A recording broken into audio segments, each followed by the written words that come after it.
అందరికీ నమస్కారం అండి. నిన్న ఒక వ్యక్తి స్వామిమాలేసుకొని ఏదో కొంచెం తేడా తేడాగా మాట్లాడినారు. ఆయనకు నేను ఒక ఆన్సర్ చెప్పాలి. ఇక్కడ విషయం ఏంటంటే, సార్ మీరిప్పుడు ఎమ్మెల్యే పదవికి రాజీనామా చేస్తా, ఏ పార్టీలోకి వెళ్ళను, నాకు ఈ పార్టీలో ఇబ్బంది ఉందని చెప్పిన వ్యక్తి మీరేంది సార్ ఇట్లా చేసేది? ఆ? మీరేంది సార్? నిన్న ఏం సార్ స్వామిమాలేసుకొని లైవ్‌లో ఏమేం మాట్లాడుతున్నారు సార్ మీరు? ఆ! లై స్వామిమాలేసుకొని ఎవరైనా సరే పద్ధతిగా మాట్లాడుతూ, కోపం లేకుండా నిర్మలమైన మనసుతో మాట్లాడతారని చెప్పి ఆనవాయితీ ఉంది. మీరెట్లా మాట్లాడుతున్నారండి? ఏంటి చంద్రబాబు నాయుడు గారు ఇట్లా భయపడి ఇట్లా అయితున్నారా? ఎవరు సార్ భయపడింది? చంద్రబాబు నాయుడు గారు ఏ కేసుల పని మీద ఎక్కడికి పోవట్లేదు. ఆయన ఇక్కడ చక్కగానే ఉన్నాడు ఆయన. ఆయన మీద ఎటువంటి ఇదేం లేదు. ఆ? ఏం సార్ గన్నవరం ఎమ్మెల్యే గారు ఏమైతుంది మీకు? ఉన్నన్ని రోజులేమో దేవుడు పార్టీ ఇన్నిసార్లు రెండుసార్లు టికెట్ ఇచ్చి గెలిపించి మీకింత గౌరవం ఇప్పించి మీకింత ఫ్యాన్ ఫాలోయింగ్ ఇప్పించి ఇదంతా చేసిన వాళ్ళేమో దేవుడు ఒకప్పుడు. ఇప్పుడేమో బయటకు వెళ్ళగానే పిచ్చి పిచ్చి కూతలని కూస్తున్నారు. ఏమండి ఇప్పుడు నారా లోకేష్ గారికి తెలుగు వస్తుందో రాదో మీకెందుకండి? ఆయన తెలుగు వచ్చినా రాకపోయినా సరే ఆయన పార్టీ కోసమే సపోర్ట్ చేస్తాడు ఆయన. ఆయన ఇవ్వాల్సిన కాంట్రిబ్యూషన్ ఆయన ఇస్తున్నాడు. అతని గురించి మీకు తెలుసా? అతని లైఫ్లో అతను చేసిన ఇది మీకు తెలుసా అండి అసలు? అతని కాంట్రిబ్యూషన్స్ తెలుసా పార్టీకి?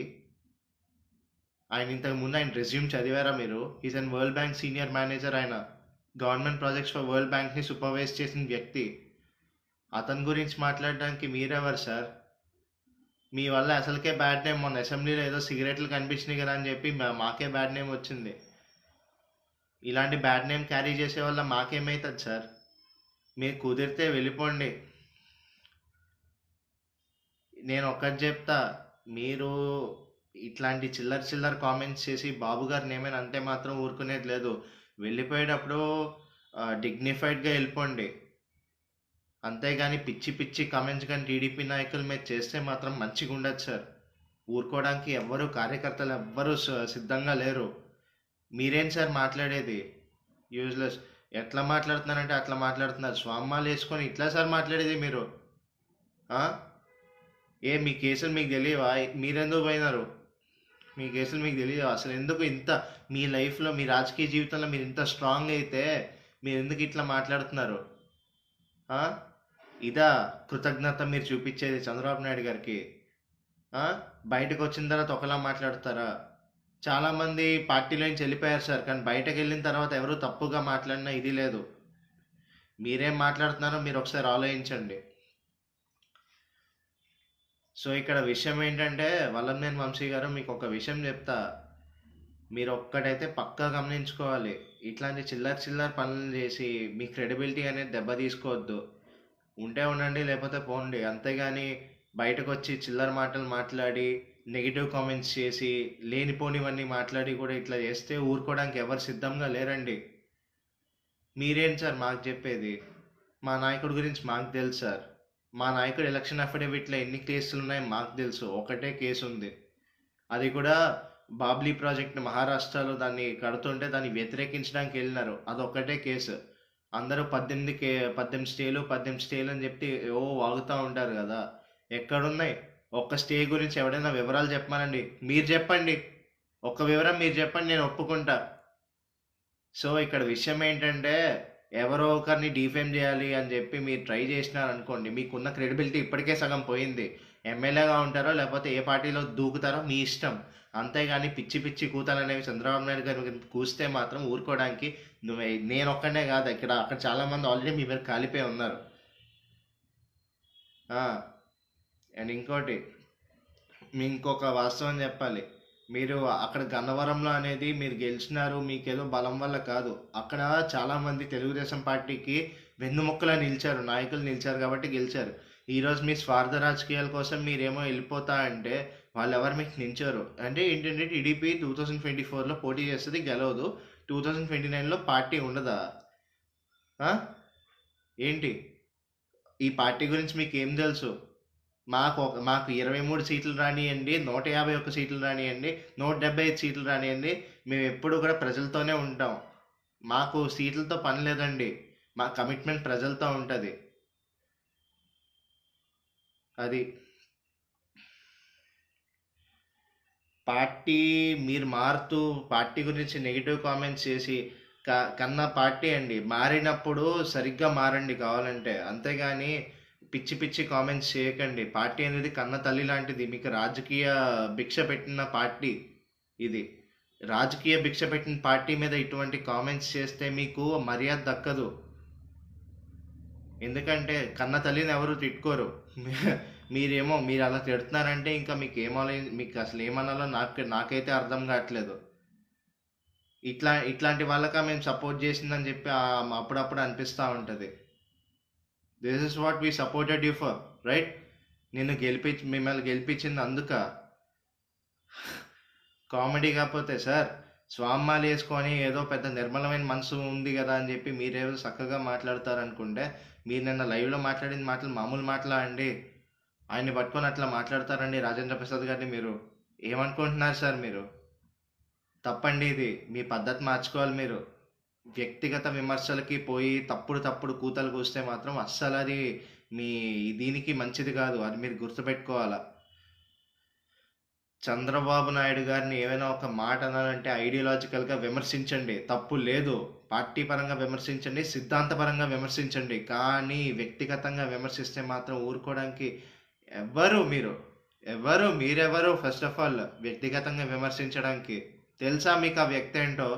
ఇన్ని రోజులు ఉండి ఇది మాట్లాడుతున్నారు కదా, పిచ్చి పిచ్చిగా మాట్లాడుతున్నారు. 2 సార్లు ఎమ్మెల్యేగా గెలిచి. ఏం తెలుసు సార్ మీకు చంద్రబాబు నాయుడు గారి గురించి? ఎవరి భిక్ష వల్ల ఈరోజు మీరు ఎమ్మెల్యే అయినారు? అది గుర్తుపెట్టుకోండి. అవన్నీ గుర్తుపెట్టుకోకుండా పిచ్చి పిచ్చి మాటలు అంటే తప్పదు సార్. దీనికి మీరు చాలా చెల్లించుకోవాలి.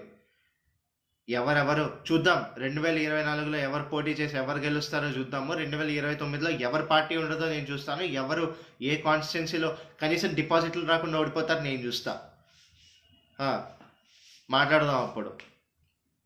ఏం సార్, కొంచెం నోరు అనేది స్వామాలు వేసుకున్నారు కదా స్వామి, అదుపులో పెట్టుకోండి. అదుపులో పెట్టుకొని చక్కగా మాట్లాడండి. నమస్కారం. ఇంకొకసారి ఆ మాటలు వినపడితే మాత్రం మామూలుగా ఉండదు. ఎవడు ఊరుకోడు. మీరు ఇప్పుడు ఏదైతే మాట్లాడారో దాన్ని తప్పని ప్రూవ్ చేసే బాధ్యత మాది. చూపిస్తాం 2024లో పోటీ చేసి ఎవరు గెలుస్తారో. 2029లో ఏ పార్టీ ఉండదో కూడా నేను చూపిస్తా. మేమందరం చూపిస్తాం. మీకు సినిమా క్లియర్గా కనపడుతుంది. మీరు చెప్పిన మాటలకే నేను సినిమా చూపిస్తా. అంటే ఇన్ని రోజులు కామ్గా ఎందుకు ఉంటున్నా అంటే, నాకు పార్టీ నుంచి కొన్ని రెస్ట్రిక్షన్స్ ఉన్నాయి కాబట్టి కామ్గా ఉన్నా.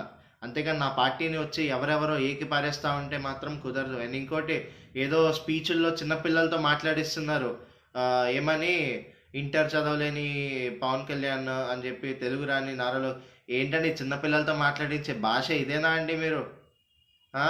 మీరు ఏదైనా మీ ప్రభుత్వం గురించి చేసుకుంటే హ్యాపీగా చెప్పించుకోండి చిన్నపిల్లలతో, ప్రాబ్లం లేదు. అసలు మీరు మంచిగా చేస్తే ఆ పిల్లలే చెప్తారు. అంతేగాని ఇలాంటి కాంట్రవర్షియల్ కమెంట్స్ చేయించి ఇట్లాంటివన్నీ చేయకండి. కేజీ ఇసుక 10,000 అండి బాబు గారు ఉన్నప్పుడు. మీరున్నప్పుడు 50-60 వేల. అబ్బా ఎంత బాగుందండి. ఇప్పుడు చచ్చిపోయిన కుటుంబాలందరికీ కూడా ఏమిస్తున్నారో కొంచెం వెళ్ళి చెప్పండి పోయి. ఆన్సర్ లేదు. ఏం సార్ ఆన్సర్ లేదు మీ దగ్గర? వల్లభనేని వంశీ గారు, మీ దగ్గర ఆన్సర్ ఉందా అండి?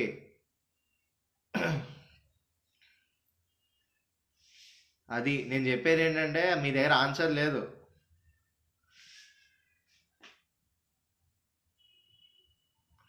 వల్లభనేని వంశీ గారు, ఇదే ఫైనల్ టైం అండి. బాబు గారిని కానీ మీరు ఏమైనా విమర్శిస్తే మాత్రం ఇంకా ఊరుకునేంత ఓపిక మాకు లేదు. మీరు కొంచెం డిగ్నిటీ మెయింటైన్ చేసి కామ్గా ఉంటే బెటర్. అట్లా ఉంటేనే మీకు ఏదైనా ఆస్కారం ఉంటుంది. కానీ ఇప్పుడు మాటలన్నీ కూడా ఇక్కడ పెట్టుకుంటాము. ఇది ఇక్కడ కూడా పెట్టుకుంటాము. చూపిస్తాం మీకు అసలు ఏంటి. మీరు అన్న మాటలందరికీ కూడా ఒక ఆన్సర్ ఉండాలి కదా. ఆన్సర్ ఏంటో నేను చూపిస్తా. ఏం జరగాలో అదే జరుగుతుంది. ఎవరు సార్ మీరు అన్నానికి? 40 ఏళ్ళ రాజకీయ చరిత్ర ఉన్న నాయకుడి మీద ఎవరు సార్ మాట్లాడడానికి? రాజకీయ చరిత్ర కాదు, ప్రజా జీవితం అది. ఆ ప్రజా జీవితంలో మేము చూసినాం కష్టాలేంటో ఆయనవి. మీరెవరండి మాట్లాడడానికి? స్వామ్మాలు వేసుకొని ఇట్లాంటి చిల్లర చిల్లర మాటలు మాట్లాడతారా మీరు? కరెక్ట్ కాదు, మార్చుకోండి. This is not right. This is not at all right. మార్చుకోకపోతే మీరు మీరు 2024లో పోటీ చేస్తారో లేదో డౌట్, పోటీ చేసి గెలుస్తారో లేదో మీకు డౌట్, 2029కి మీరు రాజకీయాల్లో ఉంటారో లేదో మీకు డౌట్. అది మాత్రం గుర్తుపెట్టుకోండి. అండ్ ఇంకోటి, మీకు ఏదో కొంచెం ఫోర్జరీలు గిజరీలు ఏదో ఉన్నాయి కదా, అది కొంచెం బయట తీపించుకోండి ముందు, సరేనా? ఉంటా మరి. మీకు అందరం నించుంటా అన్నా కదా మీకు ఎక్కువైపోయి బయటకు వెళ్ళిపోయినారు కదా, ఇంక మీకు నించోవడం కూడా వేస్ట్. ఉంటా మరి, నమస్కారం. ఇట్లాంటి కామెంట్స్ అయితే తగ్గించుకోండి, మీ మర్యాద చెప్తున్నా. రైట్, ఓకేనా? డన్.